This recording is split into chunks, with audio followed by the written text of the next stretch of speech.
¿Cómo están? Una vez más, bienvenidos al devocional, a este estudio bíblico del altar familiar.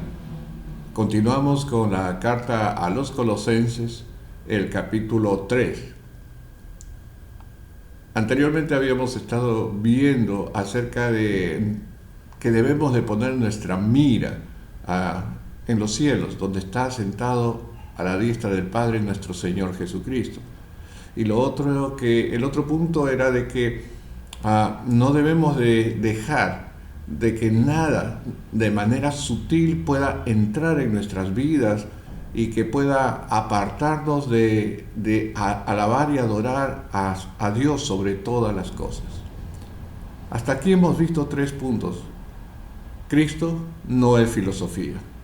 Cristo no es legalismo. Y ahora estamos viendo que Cristo no es carnalidad. Vamos a continuar con este último punto. Vamos al verso 8 de Colosenses capítulo 3. Dice: pero ahora dejad también vosotros todas estas cosas: ira, enojo, malicia, blasfemia, palabras deshonestas de vuestra boca. Dice, dejad ahora también. La palabra que usa Pablo aquí en el original es despojarse, como cuando se quita uno la ropa. Los de Colosas entendían este significado, porque cuando se bautizaban, se quitaban la ropa con que venían y se sumergían en el agua. Y al salir, les ponían unas túnicas blancas, completamente nuevas. Se estaban despojando de una clase de vida para vestirse luego de otra. Entonces, el cristiano de esa misma manera debe despojarse primeramente de la rabia y del mal genio, ¿no? Estás muy mal geniado. ese mal genio tenemos que despojarnos. La palabra en el original que utiliza para rabia es timós, que significa, escucha, una explosión de rabia repentina. O sea, de un momento a otro explota. Así como cuando las brasas están en el fuego, bueno, todavía no es fuego, sino es una brasa ahí pasiva, y de pronto se lanza un puñado de paja seca, inmediatamente eso se prende, ¿cierto? Se prende, pero no dura mucho. Rápidamente, conforme se prende, así también se apaga rápido. Eso es lo que quiere decir cuando habla de la rabia, ¿no? Esa rabia repentina. El cristiano debe despojarse de ese carácter. Para el cristiano, tanto la rabia como la ira duradera están prohibidas. Efesios 4:26 dice su palabra: airaos, pero no pequéis. No se ponga el sol sobre vuestro enojo. 27 dice: ni deis lugar al diablo.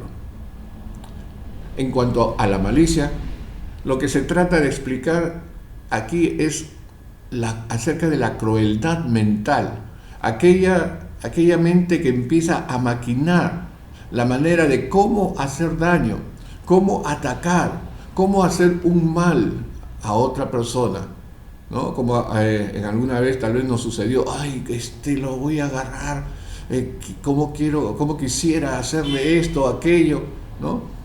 Cuando teníamos esa mente reprobada. Esa es la malicia. La otra palabra que habla Pablo es las blasfemias. Las blasfemias contra las personas.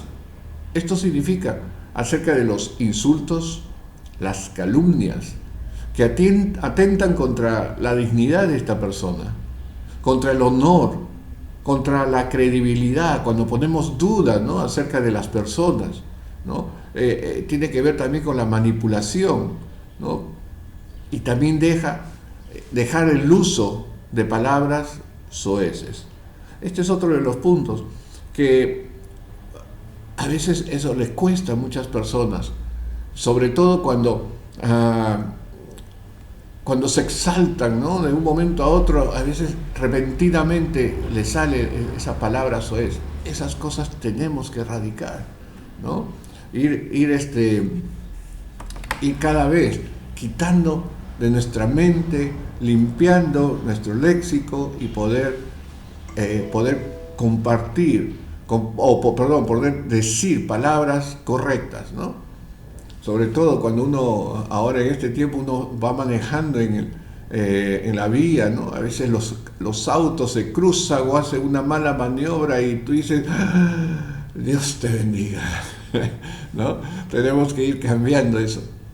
Santiago 3:10 dice, de una misma boca proceden bendición y maldición.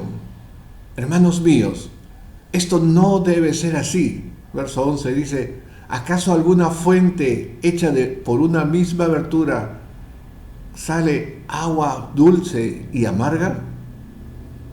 Para la palabra soez tiene también otro significado. Escucha, el significado es obscenidad. Por lo tanto, es también no hablar obscenidades. Tenemos que tener cuidado y erradicar esa costumbre. Verso 9 dice también, no mintáis los unos a los otros, habiendo despojado del viejo hombre con sus hechos.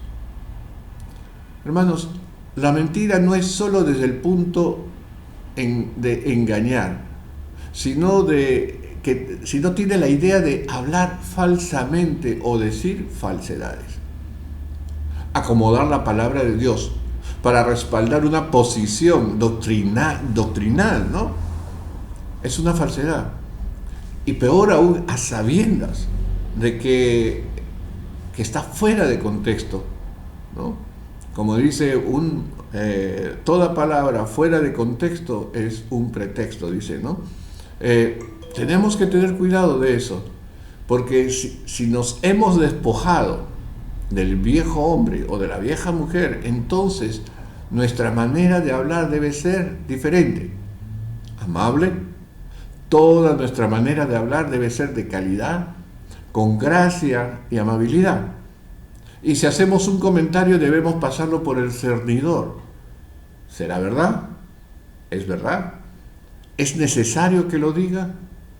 ¿Va a edificar a la persona que lo escucha? La palabra de Dios condena toda lengua, hermanos, toda lengua que critica y que hay veneno en esa verdad. El hablar del cristiano debe ser puro. Debemos de tener cuidado de nuestra manera, de nuestra forma de hablar y de lo que estamos transmitiendo. El mismo debe ser pura y sin sombras de mentira o de obscenidad o de tratar de blasfemar contra otra persona. Y a veces lo hacíamos de una manera muy sutil, ¿cierto? Poniendo duda. Recordemos que daremos cuenta de cada palabra ociosa.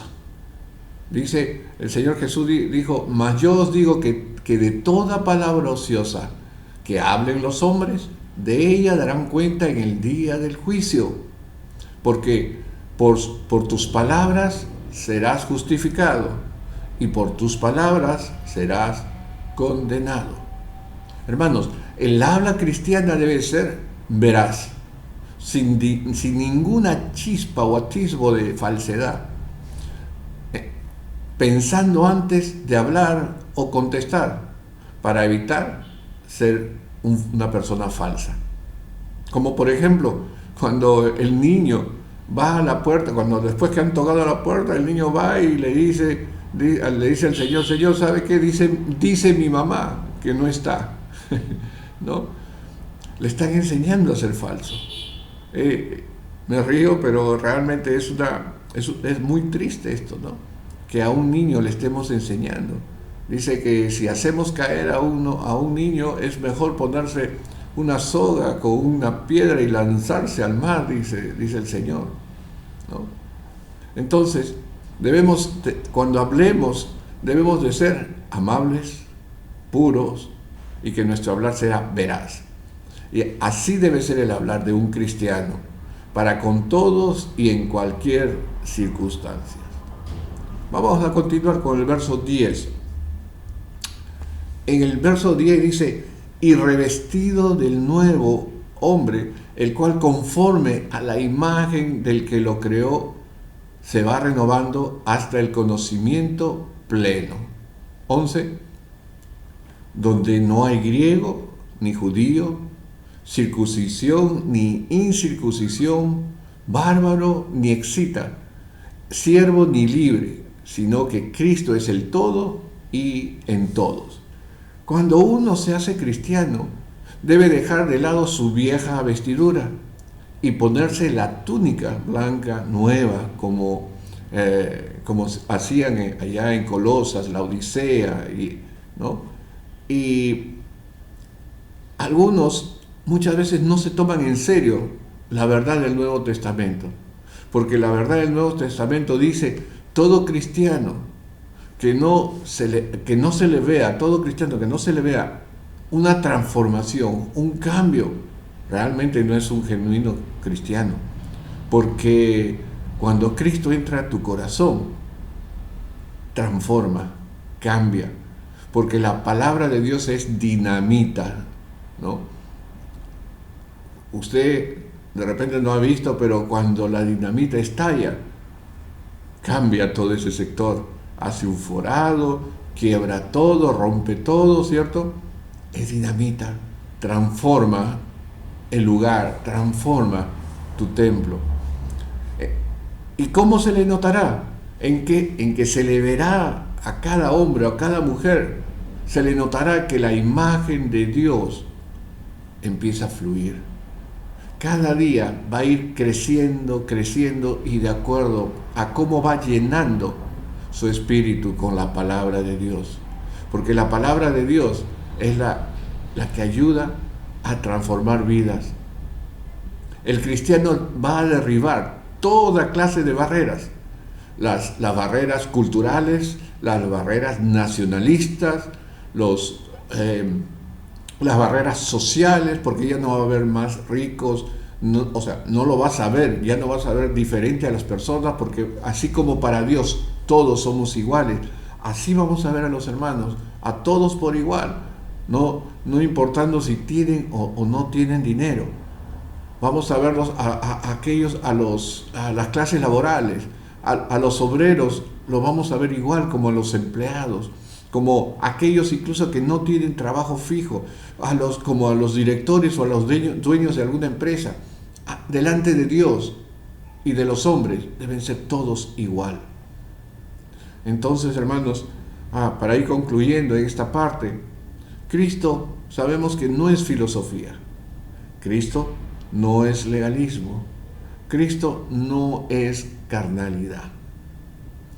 Vamos a continuar en la siguiente clase, hermanos, con esta carta a los Colosenses, y vamos a estar hablando ahora acerca de que Cristo nos hace nuevos hombres o mujeres. Vamos a dar las preguntas para meditar, ¿no? De una manera muy, muy personal. Pregunta 1. ¿Tu hablar con todas las personas es pura, amable y veraz? Repito, ¿tu hablar con las personas es pura, amable y veraz? Segunda pregunta. ¿Tienes alguna barrera interpersonal que aún no has podido derribar? Repito, ¿tienes alguna barrera interpersonal que aún no has podido derribar? Me refiero si aún tienes problemas por ejemplo, con el racismo, con las clases sociales, o personas que no piensan como tú, o que de repente son extranjeros y tú detestas a los extranjeros, cuando la palabra de Dios dice que a ellos debemos de amar. Porque recuerda que tú fuiste extranjero en tierras ajenas, dice su palabra. Entonces, vamos a meditar acerca de esta palabra, ¿sí? El Señor te bendiga y nos vemos en la siguiente clase.